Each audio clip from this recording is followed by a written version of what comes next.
Guys welcome back English वाला bye SRQ। तो सबसे पहले आप मेरे चैनल को सब्सक्राइब कीजिए और उसके बाद आगे बढ़ते हैं इस वीडियो में। डू डज डिड, यह है हमारा आज का टॉपिक। मात्र कुछ मिनट में सही यूज इसका आप सीखेंगे, तो मेरे साथ बने रहिए, वीडियो को कंटिन्यू देखते रहिए और लाइक भी कीजिए और शेयर भी कीजिए। डू डज और डिड, इसका कॉन्सेप्ट हम क्लियर करते हैं। तो सबसे पहले हम लेते हैं डू और डज को। तो डू डज के यहाँ पे हम देख सकते हैं 3 इसके डिपार्टमेंट होते हैं। सबसे पहला ये है कि डू और डज प्रेजेंट टेंस में यूज होता है। दूसरा है ये दोनों हेल्पिंग वर्ब है, डिड भी है हेल्पिंग वर्ब। तो अब हम देखते हैं इसका यूज डू और डज का। तो सबसे पहले हम देखते हैं डज का यूज किस में होता है। डज का यूज होगा he, she, it and all singular object. जितने भी सिंगुलर नाउन है उसमें डज यूज होगा। और यदि हम डू की बात करें तो आई, यू, वी, इसके बाद जितने भी प्लूरल सब्जेक्ट जैसे कि बर्ड, गर्ल्स, बॉयज, ऐसे सारे प्लूरल सब्जेक्ट में, प्लूरल नाउन में हमको डू का यूज करना है। और डिड का यूज कहाँ पे होगा? डिड का यूज होगा पास्ट टेंस में। जी हाँ फ्रेंड्स, हमको डू और डज यूज करना है प्रेजेंट में और डिड को यूज करना है पास्ट टेंस में। अब ठीक है, तो आगे हम देखते हैं कि किस तरह से इसका यूज होगा। एग्जाम्पल नंबर 1 यहाँ पे लिखा है शी गोज टू क्लब। इसका यूज हम देखते हैं, इसमें हमको क्या लगना है। तो यहाँ पर लिखा है first number she does go to club, ये है पॉजिटिव सेंटेंस। यहाँ पे डज का यूज होगा और वो क्यों होगा? क्योंकि शी जो है वो है सिंगुलर सब्जेक्ट। तो जहाँ पर सिंगुलर सब्जेक्ट हो वहां पे डज का यूज किया जाए। तो शी के बाद जस्ट सब्जेक्ट के तुरंत बाद हेल्पिंग वर्ब लगेगा, डू, डज या डिड। तो हमको यहाँ पे लगाना है does. She goes to club present tense का सेंटेंस है और इसमें शी जो है वो सब्जेक्ट है, गोज जो है वर्ब है और टू क्लब ऑब्जेक्ट है। तो अब हमको यहाँ पर लगाना है हमारा हेल्पिंग वर्ब डू, डज या डिड। तो प्रेजेंट टेंस है तो मैंने जैसे आपको बताया प्रेजेंट टेंस में या तो डू आएगा या फिर डज आएगा। तो चूंकि सब्जेक्ट सिंगुलर है तो सिंगुलर है तो फिर हमको यहाँ पे यूज करना है डज का। तो हम इसका पहला यूज देखते हैं, she does go to club. जी हाँ, सब्जेक्ट के जस्ट बाद हमको हेल्पिंग वर्ब यूज करना है और हमारा हेल्पिंग वर्ब है डज। क्यों है ये आप लोगों को पता है, क्योंकि शी जो है वो सिंगुलर है। She does go to club, ये हमारा पॉजिटिव सेंटेंस। अगर हमको इसको नेगेटिव बनाना है तो she does not go to club, helping verb के बाद हमको नॉट लगा देना है। शी के बाद डज, डज के बाद नॉट, गो टू क्लब। अच्छा एक चीज और, गोज जो है वो गो में चेंज हो चुका है क्योंकि डू डज डिड जब आता है तो वर्ब अपने फर्स्ट फॉर्म में आ जाए, यही यहाँ पे रूल। अब इसको हम इंट्रोगेटिव सेंटेंस में देखते हैं जो क्वेश्चन वाला है, does she go to club. जी हाँ,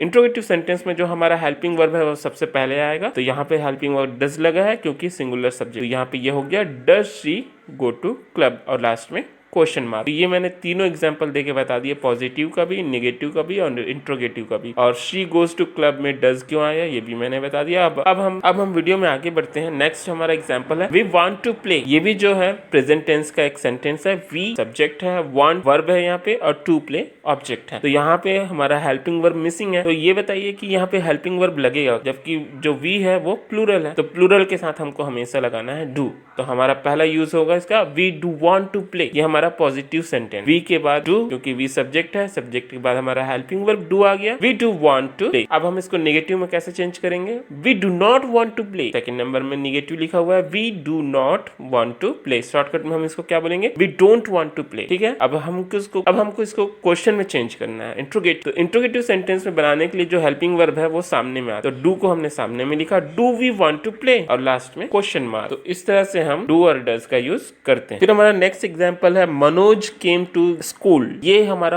पास्ट टेंस का सेंटेंस है क्योंकि इसमें केम जो है वो सेकंड फॉर्म में, मनोज केम टू स्कूल। तो जब ये पास्ट टेंस में है तो इसका मतलब डू और डज का काम यहाँ पे हो गया खत्म। अब यहाँ पे हमको यूज करना है डिड। तो देखते हैं पहला यूज पॉजिटिव सेंटेंस में, Manoj did come to school. जो केम है वो अपने फर्स्ट फॉर्म में आ गया क्योंकि उसकी जगह पे लग गया है डिड। तो जहां कभी भी हम जब भी डिड यूज करें तो जो वर्ब का फर्स्ट फॉर्म ही हमेशा यूज होगा, ये बात आप अपने दिमाग में रख लीजिए। तो यहाँ पे पहला सेंटेंस हमने यूज किया, Manoj did come to school. ये है पॉजिटिव सेंटेंस। नेगेटिव में चेंज करते हैं, बिल्कुल इजी है, Manoj did not come to school. Did के बाद लगेगा not, Manoj did not come to school. और जब हमको इसको क्वेश्चन में बदलना है, इंट्रोगेटिव सेंटेंस बनाना है, तो जो हमारा हेल्पिंग वर्ब है डिड वो आ जाएगा सामने, did Manoj come to school और लास्ट में क्वेश्चन मार्क। तो देखिए दोस्तों, ये कोई भी डिफिकल्टीज यहाँ पे नहीं होनी चाहिए आपको। आफ्टर ऑल भी डू और डज और डिड के यूज है मैंने क्लियर कर दिया है और आई होप कि आप सभी को मेरा कॉन्सेप्ट क्लियर हो गया होगा। तो थैंक यू सो मच। काफी छोटा वीडियो था, आपने इसे देखा। अब चैनल को सब्सक्राइब कर लीजिए, लाइक कर लीजिए, शेयर कर लीजिए। बाय।